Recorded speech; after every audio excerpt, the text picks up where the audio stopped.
I think if I hear you call me Becky one more time, six-pack, I'm gonna pop your tops. All six of them. Who are you?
Hey, this is Matt once again. Welcome back to another video. This is another paid request, and this time it is for Pirates of the Caribbean Dead Man's Chest. Now, this is the second Pirates film of about 5 of them now. And I'll be honest, the only one I remember was the first one. That's the only one I remembered. And I can kind of see why after rewatching this second one. Because I don't remember 3. I don't think I ever saw 4 or 5. But this one, it's not that I thought it was bad. I just thought it was rather forgettable. And to me, Gore Verbinski directed this, and it's another great illustration of his issue as a director, which is that he'll take a story and for the most part will inflate it and inflate it and inflate it well past its due, well past what it should be. He did that, and I liked this film, but he did it with A Cure for Wellness. Again, I enjoyed that film, but it was way too long, way too bloated. The Lone Ranger with Johnny Depp, way too long, way too bloated. And this one, there is stuff you could cut out of this, and it could easily be a 2-hour film. And this was filmed back to back with the third film, and honestly, if you took up enough stuff, if you took out enough stuff, you could make this half a movie, and then Pirates 3 the other half. Well, I can't say that because I don't remember anything about the third one, so maybe not, but let me get into the gist of the plot. And before I get into that, Gore Verbinski, who directed the first Pirates of the Caribbean, he comes back as director. Once again, you have Jerry Bruckheimer as producer. Disney is behind it. Johnny Depp comes back as Jack Sparrow. You have Orlando Bloom coming back. I think Keira Knightley. Even the two bad guys working with Jeffrey Rush's character in the first film, two little like pirate scumbags, they come back and they've turned over a little, kind of like a new leaf. Now they talk about the Bible and stuff, so they're kind of good guys, I guess. The story of the film is Orlando Bloom has been arrested. Pretty much the guys, the Englishmen tell him, listen, we want this compass that Johnny Depp has. You get us this compass, we'll let you go, and your soon-to-be wife, we're going to let her go as well. So Orlando Bloom goes out to find Jack Sparrow.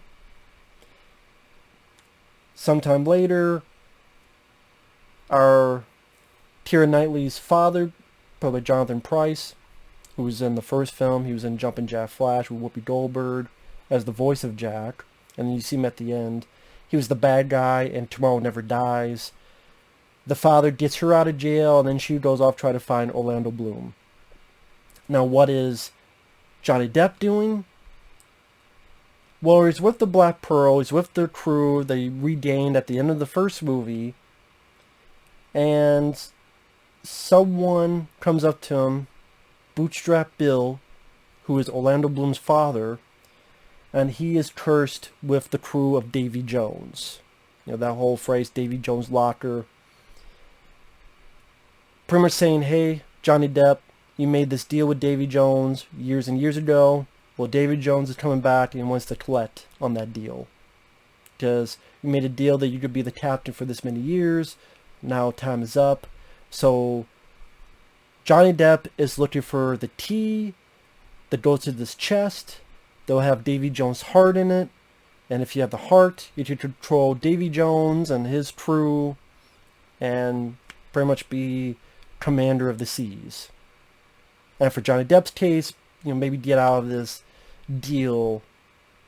This deal is supposed to fulfill. It's like, no, fuck that shit. I got your heart. You don't do what I say. Now, maybe you can make a 2-hour movie out of that idea. And again, I wouldn't say it's a bad film. It's not badly filmed. The budget is on screen. Johnny Depp is still having fun as Jack. Orlando Bloom is fine. You know, the crew of Johnny Depp's character is fine. I like Davy Jones' crew. Because in the first film, you had Jeffrey Rush's crew. They were ghosts, in particular in the moonlight. You see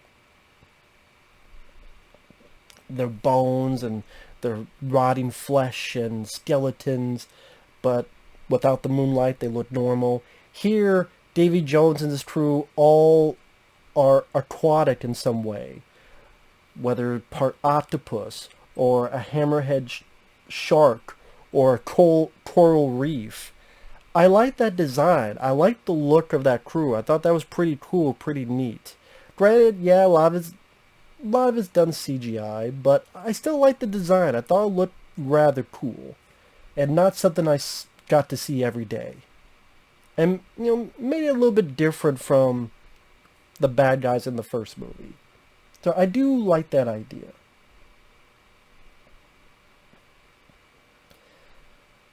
But it does seem like, and this is where you get to the bloated portion, well, since we know we're going to split this into 2 movies, this whole thing with the Davy Jones storyline, well, the first one was 2.5 hours, so what do we bloat into this to make this 2.5 hours? Oh, let's have a 30-some minute section that you could completely cut out.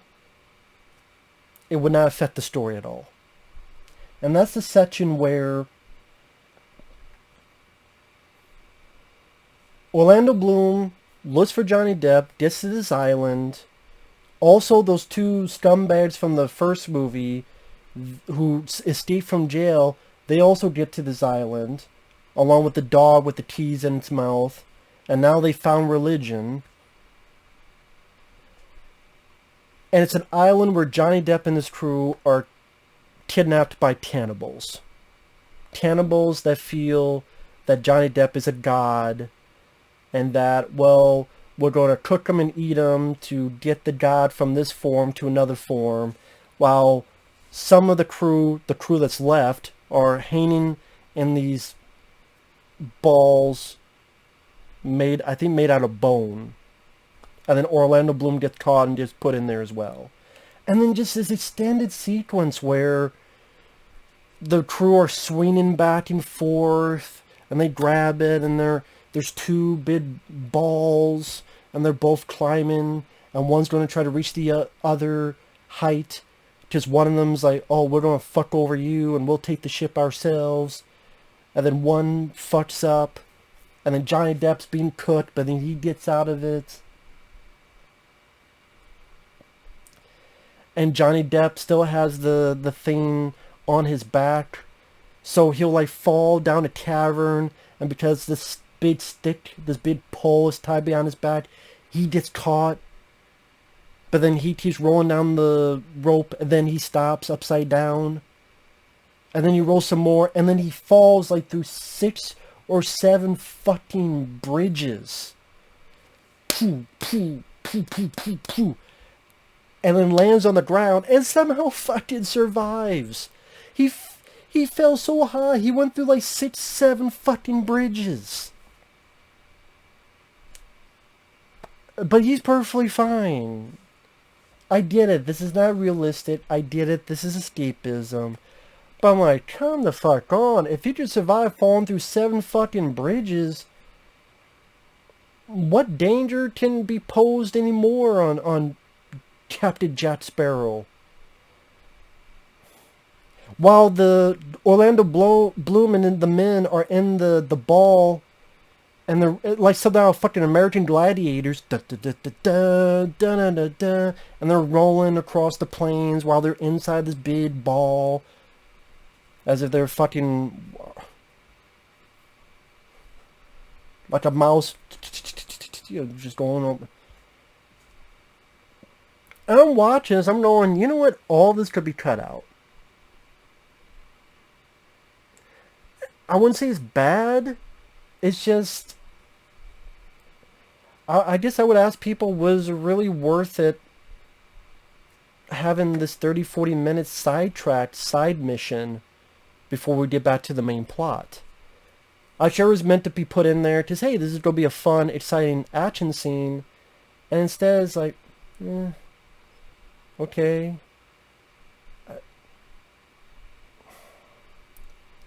It just didn't do much for me. Except the stuff I mentioned. I'm like, why is this needed? I just didn't find it that fun or that exciting, or maybe other people found it funnier than me. Like maybe if Johnny Depp fell and because the pole, got stuck, maybe a little bit, and then maybe falling with the rope a little bit, okay.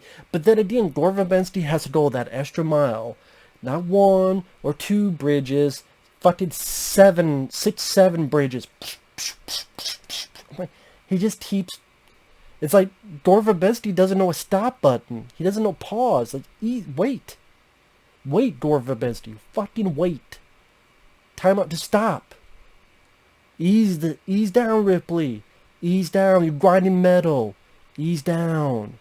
Ease down, Gore. Ease down. And it would be interesting if you took the film and you edited that entire scene out. I don't think you would miss much. And it would be probably like a 2-hour movie, give or take.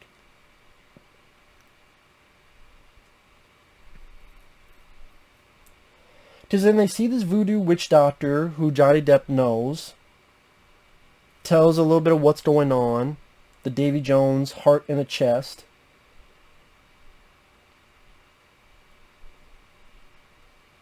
Johnny Depp and the crew go over there. Orlando Bloom tries to sneak over there. He gets caught. And then Johnny Depp makes a deal with him. And Davy Jones says, I want 100 souls. But with Orlando Bloom, now I want 99 souls in 3 days. So you got Orlando Bloom caught on that ship as a prisoner.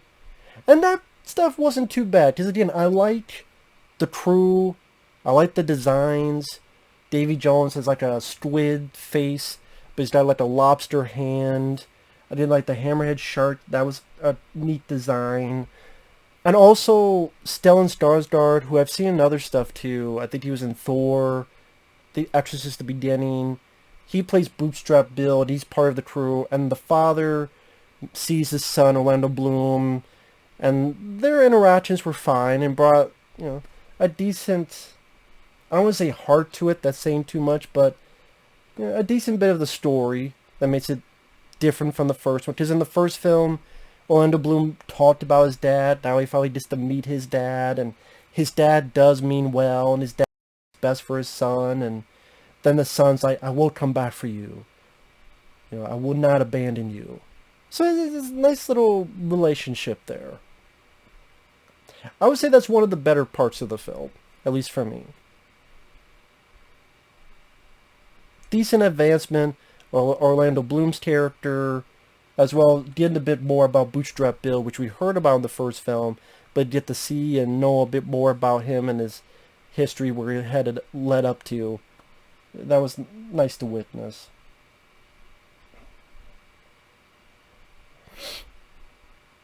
Meanwhile, Johnny Depp is at Tortuga to try to find these 99 souls, like drunken assholes, useless people, whatever. And then Keira Knightley arrives, and she's like, "Where's Orlando Bloom?" Oh, well, the compass that Johnny Depp has that Orlando Bloom was supposed to get in the first place, what's special about this compass is that if you want something, it will lead to wherever you want. He's having problems with it, but with the help of her, because she wants Orlando Bloom and such, they know where to go. Also, the guy that was chasing them, that was with the English ships, I forget the actor's name, I forgot the character's name, but he was the guy of the English group hunting the pirates down. He was, other than Jeffrey Rush and his crew, he was also one of our bad guys. Because he fucked up chasing Johnny Depp, he's now pretty much kicked out, embarrassed, demoted, and so he's now a drunk, and he joins that group too, at least for a while. Which then leads to a scene that is a bit fun. It is, but again, really does further showcase how bloated things get. But if on the flip side, this was the best bit in the movie, to be fair. And that's when Johnny Depp, Orlando Bloom, and this other guy, I forgot his name, they get in a three-way sword fight. Because they find the chest with the heart in it, but they each want it for different reasons. Johnny Depp wants it to fuck over the deal he has with Davy Jones so that he's not cursed anymore. Orlando Bloom wants it because it'll help save his dad. And the other guy wants it because, hey, I had to be part of the Englishman military group, and I'll be back on my old post and give my respect back. So they're all fighting over this chest. And mainly the key to open this chest.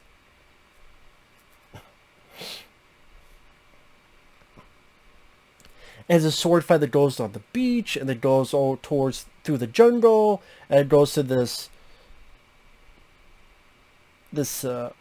building where you have this big wheel thing that picks up water, and then they get up on top of that, and then it starts rolling, and Orlando Bloom and the other guy are fighting as they're trying to stay on top of it, and then Johnny Depp gets stuck, and then he gets stuck in the thing, so he's rolling on it, then he's running inside it like he's a hamster in a hamster cage, while the other guys are fighting him on it. And I will say, what makes it work is Hans Zimmer's music is fairly good, like it was in the first film, brings a good sense of energy to it, and it's well choreographed.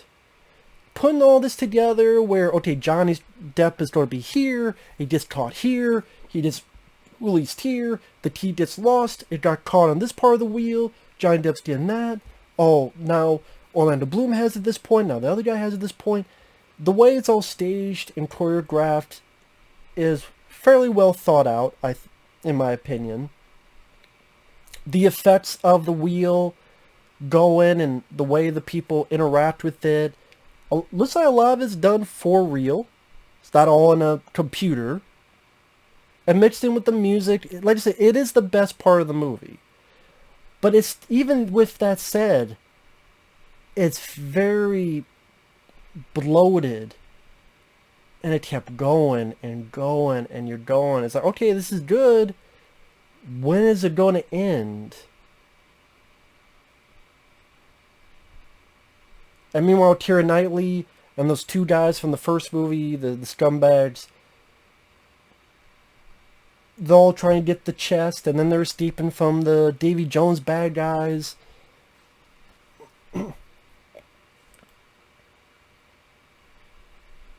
And the thing of it is, this seems so big and orchestrated enough that it could be the ending of the film.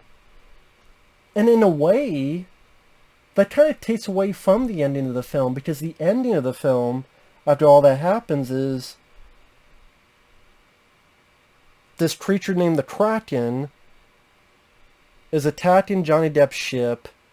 All this stuff's going on with Davy Jones' crew, the Kraken, which is this creature with a bunch of teeth and tentacles. Johnny Depp leaves. He comes back, shoots the barrels, blows it up. The ship's sinking. The crew gets out. Keira Knightley kisses Johnny Depp, but then handcuffs him to make him stay there because she goes, it doesn't want us, it wants you. And then Johnny Depp gets out of it, dares down, on the Kraken. Him and the ship gets swallowed up. The crew leaves. And then you get a sequel ending where the witch doctor, she goes, you want to find him? There's a way to get him. You need to go at World's End, which is the third movie. And you'll need someone to guide you there. And then in pops up Jeffrey Rush, who I thought was dead. But I guess in the third film you'll find out why he's not dead anymore. Or whatever, so. Just no one is truly ever gone.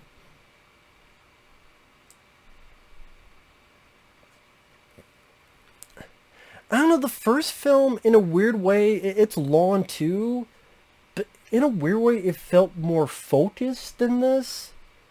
Because you had the introduction of Johnny Depp, you had to introduce all these characters, and then they all get together, and then they went full force into... Again, you had this like 30-minute offshoot side mission with the cannibal stuff.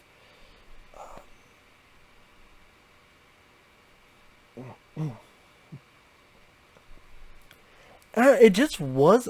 the story, for a good chunk of it, wasn't as interesting as I wanted it to be. I can't put my finger on it. It just... Johnny Depp isn't bad.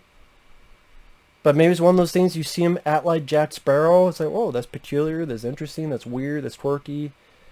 And when you watch it again, you get a little bit more used to it, so maybe it doesn't seem as fresh as it was before. But obviously, have the acting and the characters, he's the best one in the movie, yeah, hands down.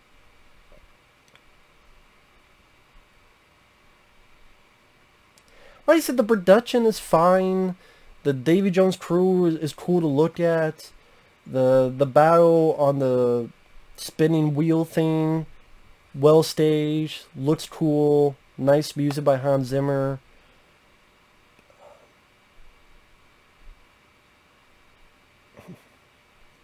It's not bad or anything. It's just, with the way it's bloated out, there's parts of it that's just not that interesting. Like the Toad Cannibal stuff I didn't find that interesting. Or as fun, I guess, as the filmmakers and other people thought it was. And even like all the stuff with Tortuga, what do they find Keira Knightley, the humor, it was there. I could take it or leave it. There's really nothing I saw that made me laugh. But there's definitely a good chunk of humor attempts at this. It's one of those that just... I do feel like there's a lot of editing you could do to this. And again, I don't remember how the third film was, but maybe you could have made this into just one movie instead of back to back. It's the first half of a story that feels at times fairly padded and not as interesting or as special as the first film. And yeah, I can't put my finger on it more so than that. So, I don't know. Not a bad film, I'm not ranting on it, just, I mean, I guess you watch it in a marathon, okay, sure, why not? You get to see these characters again.